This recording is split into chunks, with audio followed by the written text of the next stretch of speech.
Blue neck. Thought I was going to have an easy gig to follow, but he smashed it in the park. Is everyone warm enough? As Euan said, I think most of you all know me by now. Euan's brother, stunt double. This week has been particularly difficult for me. Walking down the beach, wearing nothing but shorts, feeling like the before picture from a Muscle magazine supplement. Even wee Callum got a bit confused when he arrived the other day, and he turned up and he pointed at me and he said, "Uncle Euan," and I could see in his eyes he was thinking, "Oh, he's been slacking at the gym a little bit." Either that or, "Oh, his hair's growing back." Hey! I'm just getting started, Euan.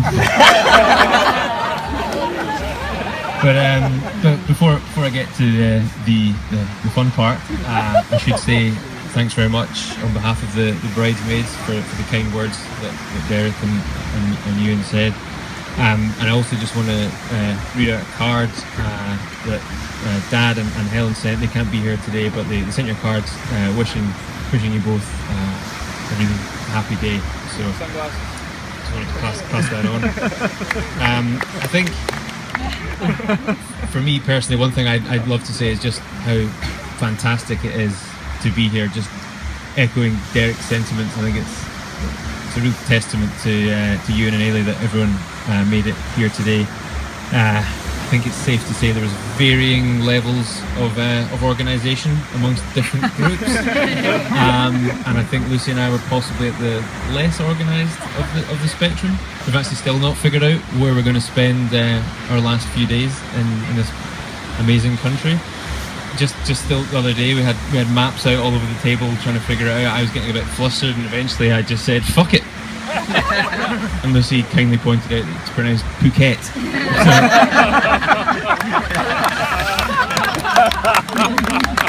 Right, on to the fun bit, Euan.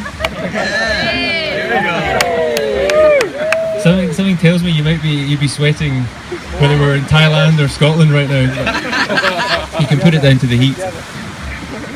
So I think we all know Euan in one way or another, some more than others, but I've had the pleasure of knowing him from day one. So I thought, what better opportunity for me to talk you through what I'm going to call Euan through the ages.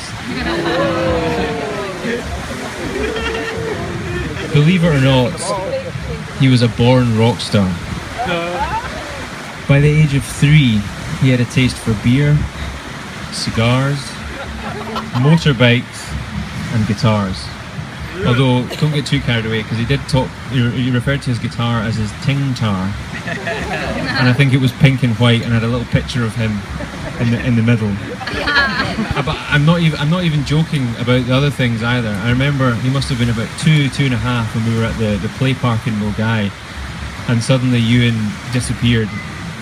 And after about 2 hours of frantic searching involving all the mums, the kids, I think even the police were involved at one point, we found him round the back of this building having the time of his life. He just climbed up this motorbike and was sitting on he was just oblivious to the panic he caused, but there you go, that's Euan. And as for the beer, he used to walk around parties that Mum and Dad would have, just minesweeping cans of beer. And one party in particular, I think he after my dad had a few beers of his own, Euan managed to persuade him that he was old enough now at the age of 3 to try his first cigar. I'm not sure who turned the most pale, Euan as he gulped down his first taste of Cuban tobacco, or Dad as he suddenly realised that he was going to have to explain this to a doctor, or worse, Mum. And of course, like any true rock star, Euan had his creative, artistic side. And when he was in preschool, his class were asked to draw pictures of their mums for a Mother's Day special in the local newspaper. And Euan being the artistic boy that he was, drew this very detailed, beautiful picture of Mum stark naked.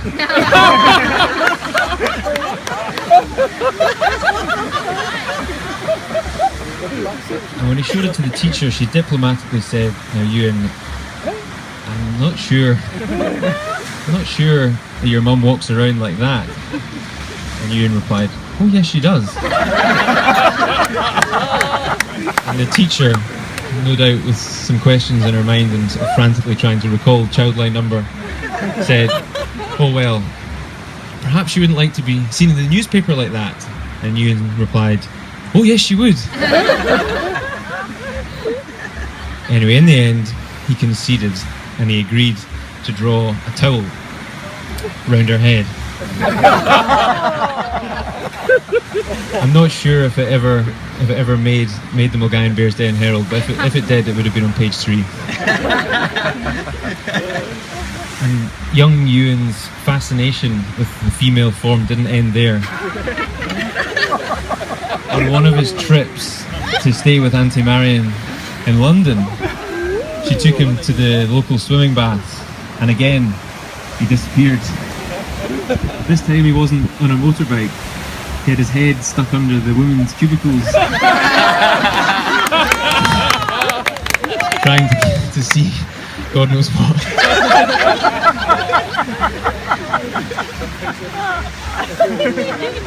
Anyway, young Euan continued to grow up, and as he did, we were introduced to a few new faces as he started to make friends. I remember one afternoon in particular, we were in the back garden at Beach Avenue, throwing a ball around, and all of a sudden this little blonde-haired demon child with the biggest head you've ever seen appeared and said, "I'm Rob. Look how high I can jump." And proceeded to just jump up and down on the spot. He wasn't even jumping that high. He was very happy with himself, and I thought maybe he's just a bit simple. And but Euan was obviously very impressed because they went on to become very good friends. And I'm pleased to say, Rob's grown up to be a good guy, and he's grown into that head of his as well. I definitely had a few more things to say. I seem to have lost most of my notes. I guess I'll just make it up. As Euan moved on to his teenage years, we also got a few more faces. I think the introduction of Liam and Dickon was one that stands out the most. I think they would have been around 12, first year at school, and the boys were invited to their first birthday party, and it was at the local church, and Mum and Dad dropped them off.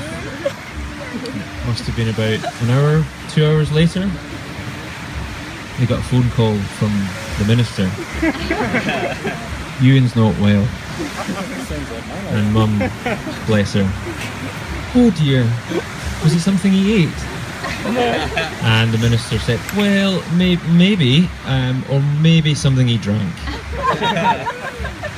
Turns out that Euan and Dave and Dickon and Liam had decided that it would be a good idea to raid Dave's mum and dad's alcohol supply.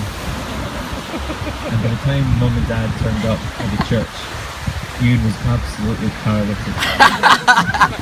He had to be carried out. It was food poisoning! Sure. And he like I say, legless, and Dad had to carry him into the car, and I think it was years before he had another half pint. So, despite Euan's alcoholic tendencies, his rock and roll life, and certainly some questionable hairstyles through the years, he was always a bit of a hit with the ladies. I'm not really sure how. But despite his track record, or maybe it was because of his track record with the girls, we were always a bit worried about the kind of girl that he would eventually settle down with. And so I remember when I first met Eilidh, it was at one of your gigs at King Tut's in Glasgow, and I saw this girl, tall, beautiful, slim, spoke to her, and she's clearly very, very intelligent. And I can't tell you how much, just how confused I felt.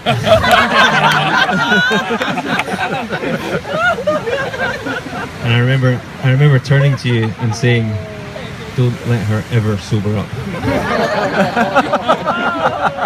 And you obviously didn't. Either that, you've certainly been doing something right, and I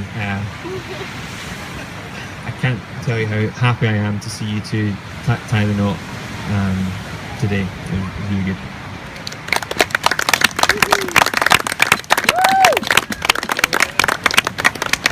Now, I promised Mum when I was writing my speech I'd write down a few nice things. And I've sort of broken that promise a little bit, because I haven't written anything down. I figured I'd just see what came to me. And one thing that I'd love to say is, I think throughout our lives, people have always said that Euan looks up to Fraser, and that makes me really, really proud. But also, I don't think people realise just how much I look up to you, and always have looked up to you. I think I've sort of ticked the boxes that are people want to tick, but you have done things the way you want to do them. I think you've also got real, I don't know what you'd call it, just a natural magnetism. I think the fact that you've got so many friends who've travelled here today to see you is a real testament to that. And if I could have an ounce of that natural charm, I think it would be great. I hope that we stay best friends like we are now. We are very close, although I'm still learning new things about you. I had no idea you liked table tennis until you turned up the other day in Bangkok and couldn't wait to go and see some ping pong.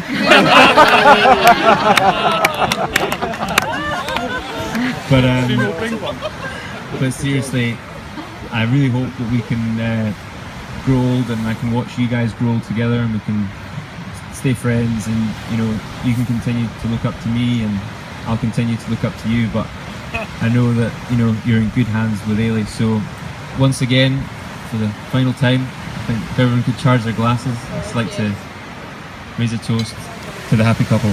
Cheers.